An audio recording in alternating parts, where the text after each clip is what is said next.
এই বৃষ্টির মধ্যে করে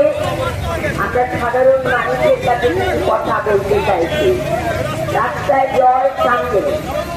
হ্যাঁ আপনারা যারা এখানে আছেন প্রশাসনে আপনারা বলতেই পারেন যে এই জল আগেও হতো, হ্যাঁ জল আগেও হতো, কিন্তু যারা ক্ষমতায় আছেন প্রশাসনে আছেন তৃণমূল কংগ্রেস, আপনারা প্রত্যেক সময় বলছে হচ্ছে মুখ্যমন্ত্রী তিনি বলছেন যে 11 সালের কাজ করেছি পশ্চিমবাংলায়, তাতে লন্ডন না হলেও লন্ডনের কাছাকাছি আমরা চলে গেছি। তো সেই জায়গায় দাঁড়িয়ে যখন